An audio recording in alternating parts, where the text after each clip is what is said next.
So hello everyone, स्वागत है आप सबका एक और नई वीडियो में। दोस्तों अभी मेरे हाथ में है मिनिमलिस्ट का सैलिसिलिक एसिड बेस्ड सिरप। देखिए दोस्तों, अगर आपको सैलिसिलिक एसिड के बारे में दो बातें नहीं पता है तो आपको भूल कर भी सैलिसिलिक एसिड का इस्तेमाल नहीं करना चाहिए। स्पेशली अगर आपकी स्किन सेंसिटिव है, एक्सट्रीमली ड्राई है, तो उसके ऊपर ऑलरेडी रेडनेस है, तो ऐसे में सैलिसिलिक एसिड आपकी प्रॉब्लम को और ज़्यादा वर्स कर सकता है। सबसे पहले हम समझ लेते हैं कि सैलिसिलिक एसिड एक्चुअल में होता क्या है और ये काम कैसे करता है। देखिए, सैलिसिलिक एसिड होता है एक BHA। BHA का मतलब होता है beta hydroxy acid. Beta hydroxy acid का काम है आपकी स्किन की ऊपरी परत को एक्सफोलिएट करके हटाना और नई स्किन की लेयर लाके आपकी स्किन को देना, जिससे कि जो आपकी नई स्किन की लेयर है वो ज़्यादा फ्रेश होगी, वो ज़्यादा साफ होगी, उसके ऊपर डलनेस, डस्ट एंड डर्ट की परत नहीं होगी, डार्क स्पॉट्स वगैरह नहीं होंगे, वो फ्रेश होगी, वो ज़्यादा ग्लोइंग नजर आएगी, ज़्यादा इवन टोन नजर आएगी। ओपन पोर्स का प्रॉब्लम है तो ऐसे में जब एक्सफोलिएशन होता है तो उसमें भी आपको जो है रिलीफ मिलता है। तो बीटा हाइड्रोक्सी एसिड जो है एक्सफोलिएशन का काम अच्छे से करते हैं, साथ साथ इनमें कुछ डिसइंफेक्टेंट प्रॉपर्टीज भी होती है। इसीलिए सैलिसिलिक एसिड जो है एक्ने पिंपल्स के लिए काफ़ी ज़्यादा अच्छा माना जाता है, बिकॉज ये एक्ने कॉजिंग जो बैक्टीरिया है उसकी बैक्टीरियल ग्रोथ को ही स्टॉप कर देता है, because it has disinfectant properties. तो जो बैक्टीरिया आपकी स्किन के ऊपर प्रेजेंट है जो कि एक्ने पिंपल्स आपको दे रहा है, वो आपकी स्किन में जो प्रोटीन प्रेजेंट होता है, जो कोलेजन में प्रोटीन है, उस पर फीड करता है। अगर वहाँ पर किसी चीज़ को लगाया जाए जिसके अंदर डिसइंफेक्टेंट प्रॉपर्टीज हैं तो ये इसके प्रोटीन सिंथेसिस को स्टॉप कर देगा और जो बैक्टीरिया है वो दोस्तों भूखा मरने लग जाएगा। सिंपल सी बात है, अगर आपको खाना नहीं मिलेगा तो आप कमज़ोर होते जाओगे, और अगर ऐसा महीने 2 महीने तक हो जाए तो ऑब्वियसली यू विल डाई। सो ऐसे ही जो बैक्टीरिया है दोस्तों, उसकी बैक्टीरियल ग्रोथ स्टॉप हो जाती है और एक्ने पिंपल्स पे काफ़ी ज़्यादा इफेक्टिव रहता है। सो इस तरीके से जो है BHA यानी कि सैलिसिलिक एसिड काम करता है। लेकिन यहाँ पर एक प्रॉब्लम ये आ जाती है दोस्तों कि अगर आपकी जो स्किन है वो ऑलरेडी सेंसिटिव है, ऑलरेडी ड्राई है, सो प्रॉब्लम ये आती है कि सैलिसिलिक एसिड आपकी स्किन को और ज़्यादा ड्राई कर सकता है। ज़्यादा ड्राई स्किन पे अगर आप इस्तेमाल कर रहे हो तो ये आपकी स्किन बैरियर को डैमेज कर सकता है, जिससे कि कॉज हो सकती है पर्जिंग। पर्जिंग आपको नहीं पता है तो मैं आपको थोड़ा सा बता देता हूँ। पर्जिंग का मतलब होता है जब भी आप कोई नया प्रोडक्ट आपकी स्किन के ऊपर ट्राई करते हैं तो आपको कुछ टाइम के लिए, कुछ समय के लिए आप देखेंगे कि आपकी जो स्किन प्रॉब्लम है वो और ज़्यादा वर्स हो रही है। 2 पिंपल्स थे तो 4 हो जाएंगे, 6 हो जाएंगे, 7 हो जाएंगे। आपको लग रहा है यार प्रोडक्ट सूट नहीं कर रहा, लेकिन हो रहा होता है वो पर्जिंग। ये हर किसी के साथ नहीं होती, किसी किसी के साथ होगी, लेकिन जिसके साथ भी हो रही है वो ऑब्वियसली ये कहेगा कि या तो प्रोडक्ट बेकार है या मुझे सूट नहीं कर रहा। लेकिन रियल रीज़न ये होता है कि उस टाइम हो रही होती पर्जिंग, और पर्जिंग कब होगी? जब आपका स्किन बैरियर जो है स्ट्रेंथन नहीं होगा। अब स्किन बैरियर को खराब कैसे करता है सैलिसिलिक एसिड, मैं आपको वो भी बता देता हूँ। देखिए, सैलिसिलिक एसिड जो है अपने हाईएस्ट कंसनट्रेटेड फॉर्म में होता है जब आप उसे सीरम के फॉर्म में इस्तेमाल करते हो। सैलिसिलिक एसिड आपको फेस वॉश के रूप में, टोनर के रूप में या अलग अलग क्रीम्स के, जेल्स के फॉर्म में भी देखने को मिल जाता है, लेकिन जो सबसे ज़्यादा कंसनट्रेटेड फॉर्म होता है वो सैलिसिलिक एसिड आपके सीरम फॉर्म में होता है, बिकॉज इसका जो पेनिट्रेशन होगा वो सबसे ज़्यादा अच्छा होगा।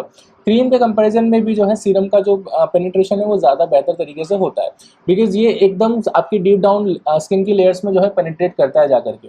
तो प्रॉब्लम ये होती है कि अगर आपकी स्किन ऑलरेडी बहुत ज़्यादा ड्राई है, सेंसिटिव है, तो ऐसे में ये आपकी प्रॉब्लम को और ज़्यादा बढ़ाएगा, बिकॉज ये आपकी स्किन की डीप सेलुलर लेवल पे जाके उसको ज़्यादा इरिटेशन देगा, अंदर से उसे ड्राई बनाएगा, जिसकी वजह से आपका रेडनेस बढ़ सकता है, आपके एक्ने पिंपल्स बढ़ सकते हैं। सो सेंसिटिव स्किन वाले अब ध्यान से सुनिएगा इस बात को कि सैलिसिलिक एसिड को आप ना इस्तेमाल करें, अदरवाइज आपकी प्रॉब्लम बढ़ सकती है। लेकिन अगर आप करना ही चाहते हैं, आपको लग रहा है कि नहीं मेरे को तो डॉक्टर ने बताया है और मुझे करना ही है सैलिसिलिक एसिड, तो या तो आप उसे फेस वॉश या क्रीम या जेल्स के फॉर्म में इस्तेमाल कीजिए, या फिर आप बहुत कम कंसंट्रेशन से शुरुआत कीजिए। कैसे? जैसे यहाँ पर आपका जो सैलिसिलिक एसिड का ये सीरम है मिनिमलिस्ट का, इसके अंदर 2% सैलिसिलिक एसिड देखने को मिलता है। आपको 0.5% या 1% से ज़्यादा ऊपर आपको नहीं जाना है, अदरवाइज आपकी स्किन इरिटेट होगी। नंबर 1 तो आप यहाँ पर ये चीज़ ध्यान रखिएगा कि हायर कंसंट्रेशन के लिए नहीं जाना है, ठीक है?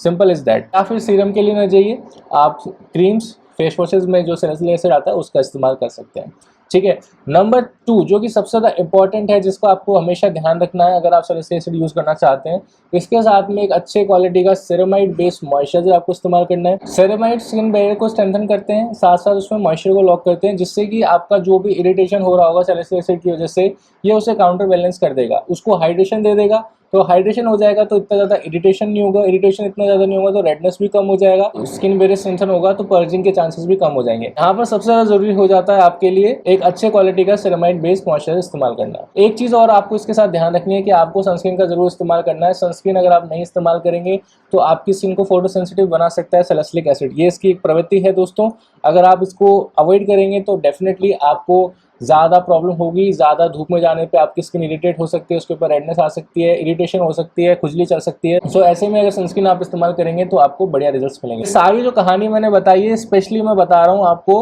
अगर आपका जो है सेंसिटिव स्किन है। अब बहुत सारे लोग पूछेंगे कि हमारा तो सेंसिटिव स्किन है ही नहीं, हमारा तो नॉर्मल स्किन है, तो अब क्या करें।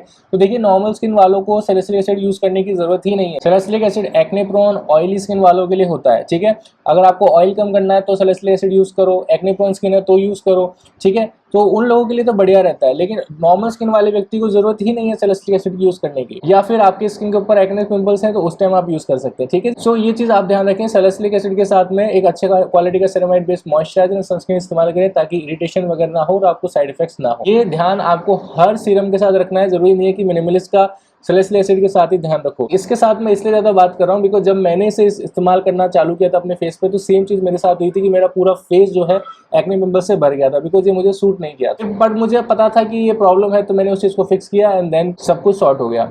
सो अगर आप भी यूज़ करना चाहते हैं और यूज़ कर रहे हैं और आपके साथ ये प्रॉब्लम हो रही है कि आपके एक्ने पिंपल्स ट्रिगर हुए हैं इसको यूज़ करने के बाद में, तो इस चीज़ का ध्यान रखिएगा, आपको कभी भी कोई स्किन प्रॉब्लम नहीं होगी। अगर यहाँ तक वीडियो देख लिया तो चैनल को सब्सक्राइब किए बिना मत जाना। मिलते हैं दोस्तों नेक्स्ट वीडियो में, तब तक के लिए शुभ रहे। जय श्री राम।